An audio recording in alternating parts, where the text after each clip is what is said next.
Zulmatga qolgan aka uylar sotishga qo'yganimiz sababi akamiz oyda uymish, qaroq uymish, yo'q deb yuraverganlar, shu bilan bork aka qarog'likka kirib ketganlar. Ana ustolar norozi qilgan akamiz sababi ustolamani akani onadan olib shkaturka qilgan, norozi shkaturka tushgan ketgan. Ana bitta hammoma akani hayotida qarog'i zulmatga tushgan. Uyimiz 2 xonali, masalan, o'zi birinchi xonasini ko'rsataman, mana operator tez oldingda. Ko'rdingizmi? Ko'rlar hech narsasi yo'q o'zi. Nimani ko'rasizlar? Shkaturka qilingan, tamom. Ana bu ikkinchi xonasi. Mana ana bu 3-xonasi, operator qotib qolmadi. Ana bu 3. Mana qarang, nima 3 ta xona bo'ldi?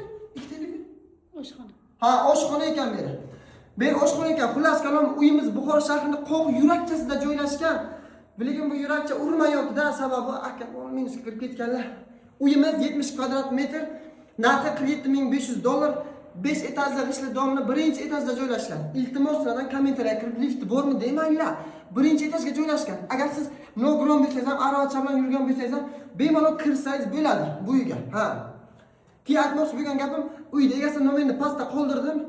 Telefon qilinglar, ko'tarmasi borki, yana qaytib qilaveringlar. Chiqishga sizlarga akani telefoni puli yo'q, puli tugagan, qon minusga o'tirgan qonlar aka. Agar siz uy sotmoqchi bo'lsangiz yoki olmoqchi bo'lsangiz, Qashqai Housega murojaat qiling.